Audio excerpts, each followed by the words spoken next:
नमस्कार, जोहार। झारखंड का एकमात्र सरकारी न्यूज चैनल क्लीन न्यूज में आपका स्वागत है। समस्या किसान से जुड़ा हो या हो पारा शिक्षकों का मुद्दा, हर खबर पर होगी हमारी पैनी नज़र। सभी खबर सिलेक्टेड और काम की है, तो वीडियो के अंत तक बने रहें।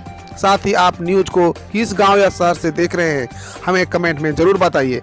आज का लाइक हम 100 रखते हैं, उम्मीद है कि आप इसे पूरा करेंगे। और रोजाना पंचायत चुनाव का अपडेट पाने के लिए चैनल को सब्सक्राइब कर बेल आइकन को प्रेस करें। तो चलिए जानते हैं आज का मुख्य समाचार।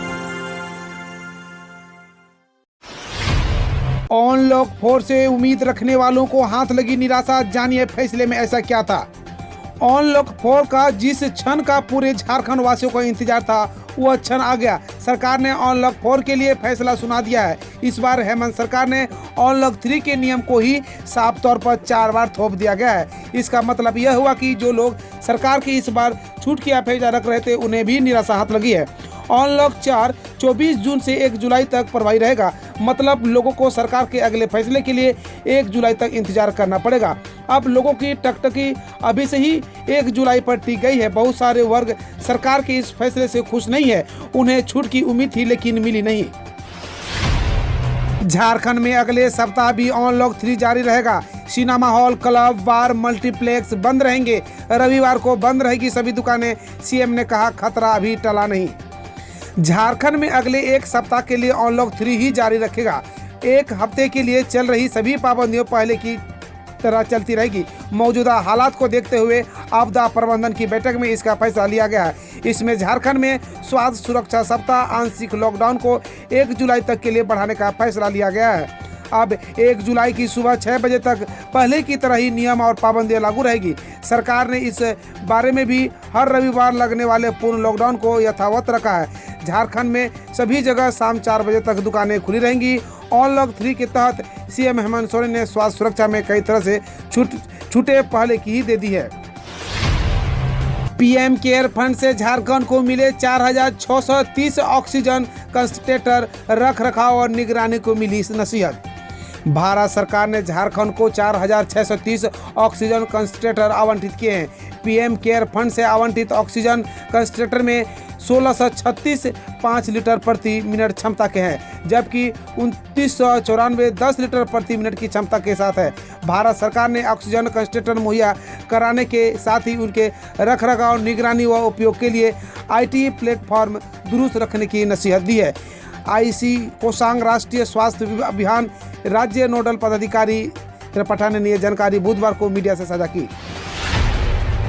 व्हाट्सएप गुरु बनाकर विद्यार्थियों को अभिभावक की तरह मार्गदर्शन करे शिक्षक, राज्यपाल का कहना। झारखंड की राज्यपाल द्रौपदी मुर्मू ने कहा कि कोरोना काल में शैक्षणिक संस्थानों के बंद होने से शिक्षकों की जिम्मेदारी बढ़ जाती है। ऐसे में शिक्षकों से एक अभिभावक के रूप में भी विद्यार्थियों को मार्गदर्शन देने की अपेक्षा की जाती है। उन्होंने सभी कॉलेजों और विश्वविद्यालय के शिक्षकों से व्हाट्सएप ग्रुप बनाकर विद्यार्थियों को मार्गदर्शन देने का आह्वान किया है। साथ ही विश्वविद्यालय के कुलपतियों को भी इसे लागू करने का निर्देश दिए हैं। झारखंड में एसटी/एससी कर्मियों को आर्थिक लाभ के साथ मिलेगा प्रमोशन, अनुशंसा लागू करने की तैयारी। झारखंड सरकार की विभिन्न सेवाओं और पदों पर प्रमोशन से वंचित अनुसूचित जनजाति और अनुसूचित जाति के पदाधिकारियों और कर्मियों को आर्थिक लाभ के साथ प्रोन्नति मिलेगी। एसटी/एसटी कर्मियों को प्रोन्नति संबंधी प्रावधानों की अवहेलना की जांच को लेकर गठित विधानसभा की विशेष कमेटी ने इस बाबत सिफारिश की है। मुख्यमंत्री हेमंत सोरेन ने कहा कि कमेटी को सिफारिशों पर राज्य सरकार जल्द अमल करेगी। एनएआई करेगी बिहार, बंगाल, झारखंड के माओवादियों के बीच संबंधों की जांच। केंद्रीय गृह मंत्रालय ने बिहार, झारखंड और पश्चिम बंगाल के माओवादियों के बीच के संबंध की जांच राष्ट्रीय जांच एजेंसी से करने को कहा है। मालूम हो कि मार्च 2021 में बिहार में भारी मात्रा में हथियार और गोला बारूद की बरामदी की गई थी। गृह मंत्रालय आदेश पर एनआईए ने जांच शुरू कर दी है। एनआईए ने पटना और जहानाबाद में नक्सलियों से बरामद हथियार और विस्फोटक बरामद किए जाने के मामले में आर्म्स एक्ट, विस्फोटक अधिनियम, यूएपी एक्ट समेत कई धाराओं में प्राथमिकी दर्ज की है। एनआईए ने जहानाबाद के नक्सली परशुराम सिंह उर्फ नंदलाल जी, गया के गौतम कुमार व संजय सिंह और उमेश यादव उर्फ राधेश्याम सिंह को नामजद अभियुक्त बनाया है। नियुक्ति से संबंधित प्रक्रिया 15 दिन में पूरा करने का आयुक्त ने दिया निर्देश। इन मामलों में भी किया जवाब तलब। उपायुक्त सुशांत गौरव की अध्यक्षता में जिला स्थापना समिति की बैठक हुई। बैठक में विभिन्न विभागों की स्थापना से संबंधित मामलों की विस्तृत समीक्षा की गई। समीक्षा में क्रम में उपायुक्त ने कहा कि विभिन्न विभागों से की जाने वाली नियुक्ति से संबंधित प्रक्रिया और नियुक्ति टीम का गठन 15 दिनों में पूरी करें, ताकि कार्यालयों को ई ऑफिस का प्रयोग सुनिश्चित करने को कहा।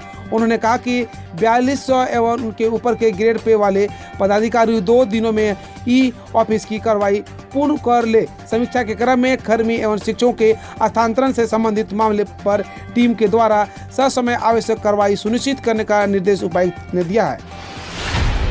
हजारीबाग के चौपारण में 7 लाख रुपए लूटकांड का खुलासा। व्यवसायी का स्टाफ ही निकला मास्टरमाइंड, जाने कैसे घटना को दिया अंजाम।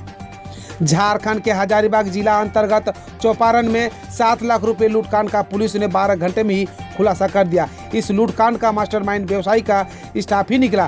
पुलिस ने मास्टरमाइंड अरुण कुमार गुप्ता समेत 3 लोगों को गिरफ्तार किया है। बिहार झारखंड रूट की ये 14 स्पेशल ट्रेनें फिर दौड़ेगी पटरी पर। धनबाद गया इंटरसिटी एक्सप्रेस स्पेशल अब चलेगी इस स्टेशन तक। कोरोना संक्रमण के मामले में आई कमी को देखते हुए भारतीय रेलवे ने बिहार और झारखंड के लोगों की असुविधा को देखते हुए पूर्व मध्य रेलवे के अंतर्गत संचालित की जाने वाली 7 जोड़ी यानी 14 स्पेशल ट्रेनों का परिचालन फिर से शुरू करने का फैसला लिया है।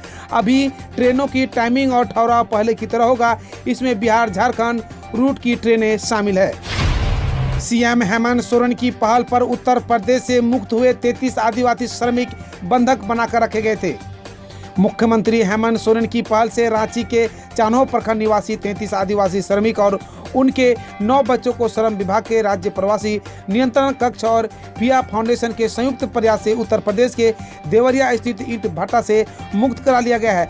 23 जून की सुबह सभी प्रवासी श्रमिक मोरिया एक्सप्रेस ट्रेन से रांची के लिए रवाना हुए। ये सभी मजदूर चान्हो के टांगर गाँव के निवासी हैं। सोने की कीमतों में हुआ इजाफा, चांदी की भी चमक बढ़ी, जानिए भाव।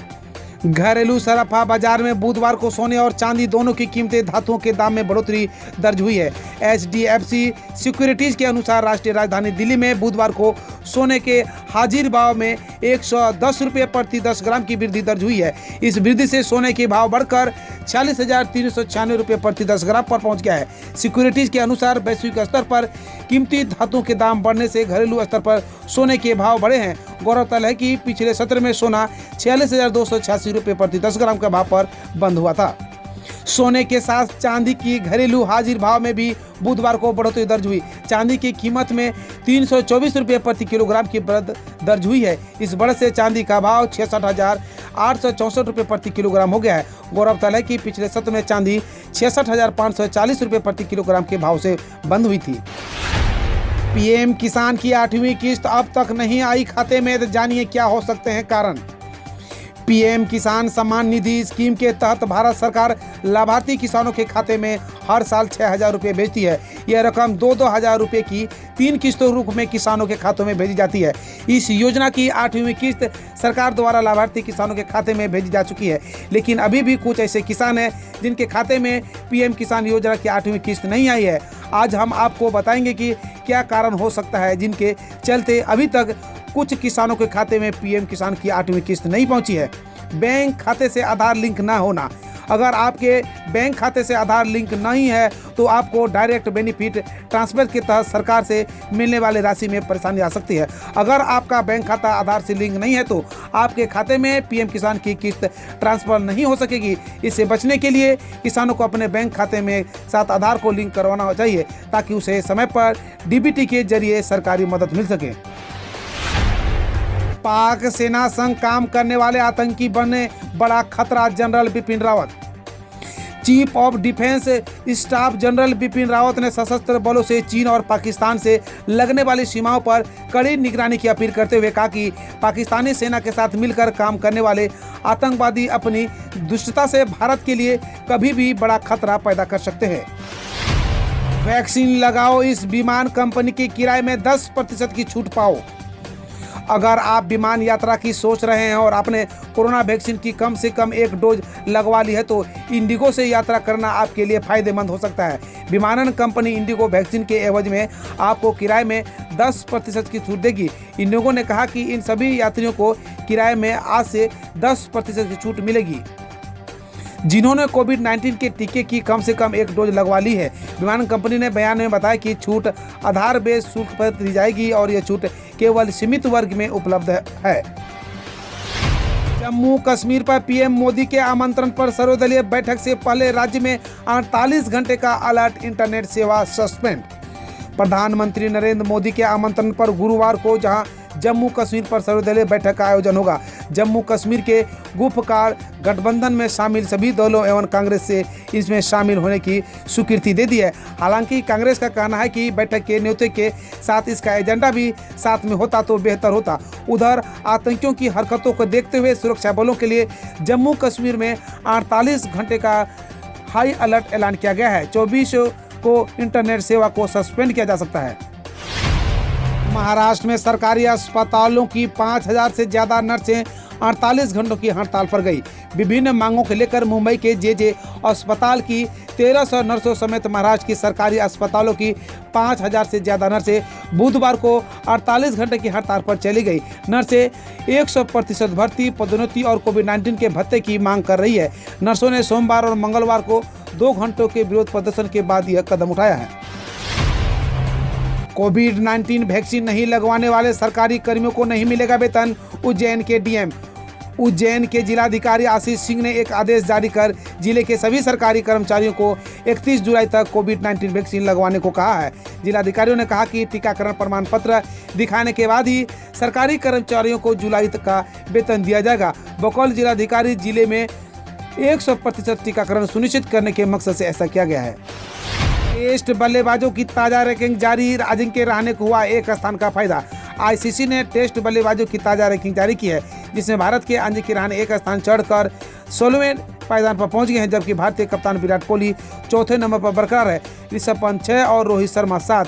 शीर्ष 10 में अन्य भारतीय बल्लेबाज हैं। ऑस्ट्रेलिया के स्टीव स्मिथ शीर्ष स्थान पर बने हुए हैं। घर घर राशन पहुंचाने की योजना रोकने के लिए केंद्र के दिलचस्प बहाने पत्र शेयर कर सिसोदिया।